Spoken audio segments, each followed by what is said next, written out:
ప్రార్థన ద్వారా సమస్తము సాధ్యమవుతుంది. ప్రార్థన లేకనే మన సమస్యలుగా మిగిలిపోతున్నవి. మన దుఃఖంలానే ఉండిపోతుంది. మన కుటుంబంలో అపవాది తీసుకొచ్చే శోధన, దానికి లొంగిపోతూ బాధపడుతూ అపవాదికి లోనయ్యే వారంగా ఉంటున్నాము అంటే మన జీవితంలో ప్రార్థన లేని జీవితమే.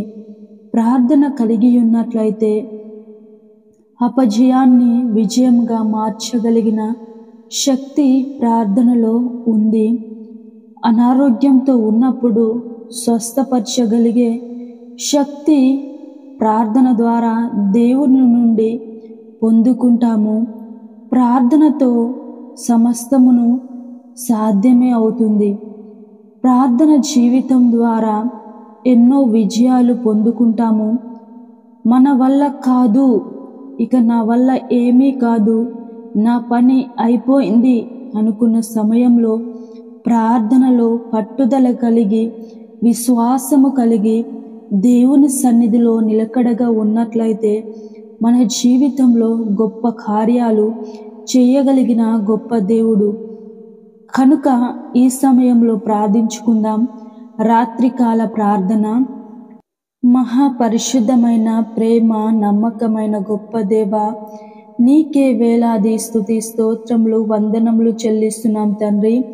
దేవా, ఉదయం నుంచి ఈ క్షణము ఈ రాత్రి వరకు మమ్మల్ని క్షేమంగా కాచి కాపాడి నడిపించినందుకు స్తోత్రాలు. ఎలాంటి అపాయాలు ఎలాంటి ఆటంకాలు రాకుండా మమ్మల్ని క్షేమంగా నడిపించి ఉన్నారు తండ్రి. స్తోత్రాలు వందనాలు చెల్లిస్తున్నాం తండ్రి. గొప్ప దేవ, మా ప్రయాణాలలో మా ప్రయత్నాల్లో ప్రతి విషయంలో మీరు తోడై క్షేమంగా మమ్మల్ని నడిపించి ఉన్నారు తండ్రి. మా బిడ్డలను మా కుటుంబాలను క్షేమంగా నడిపించి ఉన్నారు తండ్రి. స్తోత్రాలు. ప్రేమ కలిగిన తండ్రి, నీకే వందనాలు చెల్లిస్తున్నాం యేసయ్య. ఈ ప్రార్థనలో ఏకీభవించిన ప్రతి ఒక్క కుటుంబాన్ని జ్ఞాపకం చేసుకోండి. ప్రతి ఒక్కరిని పేరు పేరున జ్ఞాపకం చేసుకోండి తండ్రి.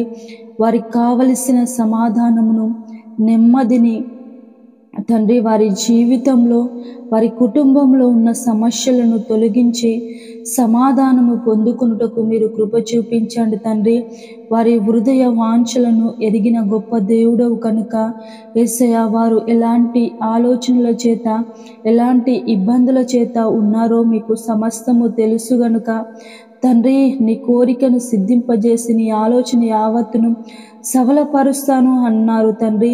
దేవా, నీ చిత్తానుసారమైన ఆలోచన కలిగి ఉన్న ప్రతి ఆలోచనను మీరు సఫలపరచండి, మీరు తోడై నడిపించండి తండ్రి. స్తోత్రాలు. అనారోగ్యంతో ఉన్నట్లయితే తండ్రి, ముట్టి స్వస్థపరిచి బాగు చేయమని ప్రార్థించుచున్నాను తండ్రి. దేవా, వారిలో ఉన్న సమస్య మీకు తెలుసు, వారి ఇరుకు ఇబ్బందులు ఏంటో మీకు తెలుసు గనుక తండ్రి, మీరు సమాధానమును దయచేయండి, నెమ్మదిని దయచేయండి. వారికి కావలసిన ప్రభా ప్రతి మేలును మీ నామంలో దయచేయమని ప్రార్థిస్తున్నాను తండ్రి. ఈ సమయంలో దేవా, 2వ దినవృత్తాంతము 19వ అధ్యాయము 11వ వచనం ద్వారా మాతో మాట్లాడుచున్నారు. ధైర్యము వహించుడి, మేలు చేయుటకై యెహోవా మీతో కూడా ఉండును. అవును తండ్రి, మేము ధైర్యము వహించినట్లయితే మాకు మేలు చేయగలిగిన గొప్ప దేవుడవు. స్తోత్రాలు తండ్రి. మా మేలు కోరుకునేవారు ఈ భూమి మీద తండ్రి మనస్ఫూర్తిగా ఎవరు ఉండరేమో, కానీ యేసయ్య, మమ్మల్ని మిక్కిలిగా ప్రేమించిన గొప్ప దేవుడవుగా మాకుండి మా మేలులు కోరుకునే గొప్ప దేవుడవుగా మాకున్నందుకు స్తోత్రాలు యేసయ్య. వందనాలు చెల్లిస్తున్నాము తండ్రి. మేము చేయవలసిందల్లా ఒకటే ప్రార్థన, అది విశ్వాసంతో తండ్రి. మీరు ఆ రోజు అన్నారు, ఆవగిందంత విశ్వాసం ఉన్నట్లయితే మీరు అనుకున్నది సాధ్యమవుతుందని నీ వాక్యము సెలవిచ్చినట్లుగా తండ్రి, విశ్వాసంతో ప్రార్థన చేసినట్లయితే తండ్రి, మా జీవితంలో ఏ మేలు కొదువ కాకుండా మీరు చూసుకోగలరు, మీరు ఇవ్వగలరు తండ్రి. స్తోత్రాలు తండ్రి.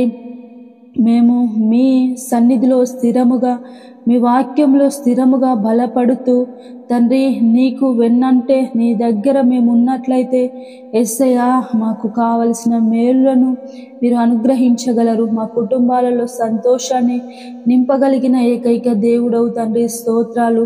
అపవాది తీసుకొచ్చే ప్రతి శోధన నుంచి విడిపించి, భయము ఆందోళన నుంచి విడిపించి ధైర్యం ఇవ్వగలిగిన గొప్ప దేవుడవుగా మాకున్నందుకు స్తోత్రాలు, వందనాలు చెల్లిస్తున్నాం తండ్రి. దేవా, నీకే వందనాలు చెల్లిస్తున్నాం. అనారోగ్యంతో ఉన్న ప్రతి ఒక్కరిని ముట్టండి తండ్రి, స్వస్థపరచండి. ఆ రోజు ఎంతో మంది తండ్రి, దేవా, దావీదు కుమారుడా నన్ను కరుణింపుము అన్నప్పుడు యేసయ్య ఎంతో మందిని మీరు కరుణించారు తండ్రి. గుడ్డి వారికి బాగు చేశారు తండ్రి, మూగవారిని తండ్రి మాట్లాడేవారిగా చేశారు, చెవిటి వారిని వినేవారిగా చేశారు తండ్రి, కుష్ఠరోగులను బాగు చేశారు తండ్రి. స్తోత్రాలు. ఎన్నో అద్భుత కార్యాలు, ఆశ్చర్య కార్యాలు మీరు చేసి ఉన్నారు తండ్రి. ఈరోజు మేము అడుగుచున్నాం తండ్రి, అనారోగ్యంతో ఉన్న ప్రతి ఒక్కరిని ముట్టండి. అది ఎలాంటి అనారోగ్యమైనను యేసయ్య, అరికాళ్ళు మొదలుకొని నడినెత్తి వరకు వారిలో ఉన్న ప్రతి అనారోగ్యాన్ని తొలగించండి, స్వస్థపరచండి, ముట్టండి, బాగు చేయండి తండ్రి. స్తోత్రాలు చెల్లిస్తున్నాము యేసయ్య. ఆర్థిక ఇబ్బందుల్లో, అప్పుల్లో ఉన్న ప్రతి ఒక్క కుటుంబాన్ని మీరు జ్ఞాపకం చేసుకోండి తండ్రి. దేవా, అప్పుల నుంచి ప్రభా బయటపడటకు మీరు మార్గంను చూపించండి తండ్రి. మీకు అసాధ్యమైనదంటూ ఏదీ లేదు, సమస్తమును సాధ్యమే గనుక తండ్రి వారి అప్పుల నుంచి విడిపించబడును గాక అని ప్రార్థించున్నాం తండ్రి. దేవా, నీకే వందనాలు చెల్లిస్తున్నాము. ఎంతమంది అయితే ప్రభు రక్షణ మారు మనసు లేక ఉన్నారో తండ్రి, ఏ ప్రాంతాల్లో ఉన్నారో ఆ ప్రాంతాల్లో ప్రభు మీరు దర్శించండి, అక్కడ మీ సేవకులను లేవనెత్తండి యేసయ్య. రక్షణ మారు మనసు లేని ప్రతి ఒక్కరిని తండ్రి మీరు రక్షించండి, మారు మనసును దయచేయమని ప్రార్థించుచున్నాను తండ్రి. దేవా, నీకే స్తోత్రాలు చెల్లిస్తున్న కుటుంబాల మధ్య గొడవలతో, కలహాలతో ఉన్న ప్రతి కుటుంబాన్ని దర్శించండి యేసయ్య. భార్య భర్తల మధ్య ప్రేమ లేక కలహంతో ఉన్న ప్రతి కుటుంబాన్ని తండ్రి మీరు జ్ఞాపకం చేసుకోండి. ప్రేమ కలిగి వారు జీవించలాగున సహాయం చేయమని ప్రార్థించుచున్నాను. పరిశుద్ధుడా, నీకే వందనాలు చెల్లిస్తున్నాను యేసయ్య. కుటుంబాల మధ్య గొడవలతో, బంధుమిత్రుల మధ్య గొడవలతో, ఇరుకు పొరుగు వారి మధ్య గొడవలతో ఉన్న ప్రతి కుటుంబాల్లో ప్రేమను, సఖ్యత, సమాధానమును దయచేయమని ప్రార్థించుచున్నాను తండ్రి. దేవా, నీకే స్తోత్రాలు చెల్లిస్తున్నాను. గర్భఫలం లేని ప్రతి ఒక్క దంపతులను మీరు జ్ఞాపకం చేసుకుని యేసయ్య తండ్రి. గర్భఫలం లేక ఎంతో కాలం నుంచి ఎదురు చూస్తున్నారు, బాధపడుతున్నారు, చింతిస్తున్నారు యేసయ్య తండ్రి. వారిలో ఉన్న లోపాలను తొలగించి చక్కటి బహుమానాలను మీ నామంలో దయచేయమని ప్రార్థించుచున్నాను తండ్రి. దేవా, నీకే స్తోత్రాలు చెల్లిస్తున్నాను యేసయ్య. నీకే వందనాలు చెల్లిస్తున్నాను తండ్రి. యవ్వన బిడ్డలను జ్ఞాపకం చేసుకోండి యేసయ్య తండ్రి. యవ్వన ప్రాయంలో వారు నీ కాడిని మోసే భాగ్యమును దయచేయండి తండ్రి. పాపంతో నిండిన లోకంలో వారు జీవిస్తుండగా ఏ ఆకర్షణకు లోను కాకుండా తండ్రి, దేనికి లోను కాకుండా యేసయ్య వారు ప్రభా నీ యందు భయభక్తులు కలిగి యోసేపు వలె ఫలించుటకు మీరు కృప చూపించండి, సహాయం దయచేయమని ప్రార్థించుతాను. నిరుద్యోగులను జ్ఞాపకం చేసుకోండి తండ్రి. ఎంతో కాలం నుంచి ఎదురు చూస్తున్నారు, చదువుతున్నారు ప్రభా తండ్రి. సమాధానము పొందుకోలేక వారు ఉంటుండగా మీరు సహాయం అందించండి, వారికి కావలసిన జాబును అనుగ్రహించండి తండ్రి. తోడై నడిపించమని ప్రార్థించుచున్నాను తండ్రి. ఈ రోజు తండ్రి ఎంతమంది అయితే పెళ్లి రోజు, పుట్టినరోజు జరుపుకుంటున్నారు వారందరినీ మీరు జ్ఞాపకం చేసుకోండి. నూతన సంవత్సరంను దయా కిరీటంగా వారికి అనుగ్రహించి ఉన్నారు. స్తోత్రాలు. వారిని దీవించండి, ఆశీర్వదించండి, తోడై నడిపించమని ప్రార్థించుచున్నాను తండ్రి. పరిశుద్ధుడా, నీకే వందనాలు చెల్లిస్తున్నాను యేసయ్య. స్తోత్రాలు చెల్లిస్తున్నాను తండ్రి. దేవా, మా భారతదేశంను, తెలుగు రాష్ట్రాలను, ఇతర దేశాలను, ఇతర రాష్ట్రాలను జ్ఞాపకం చేసుకొని తోడై నడిపించండి. అధికారులను జ్ఞాపకం చేసుకొని ప్రజలందరికీ క్షేమకరమైన పరిపాలన అందించుటకు మీరు కృప చూపించండి, సహాయం దయచేయమని తండ్రి. పడుకొంచుండగా ప్రశాంతమైన నిద్రను దయచేయండి. రేపటి గూర్చి మమ్ము సిద్ధపరచమని పరిశుద్ధుడు నజరేయుడైన యేసే నామములో మమ్మల్ని అందరినీ నీ కృప కలిగిన, ప్రేమ కలిగిన, దయగలిగిన హస్తములకు సమర్పించుకొనుచున్నాము తండ్రి. ఆమేన్.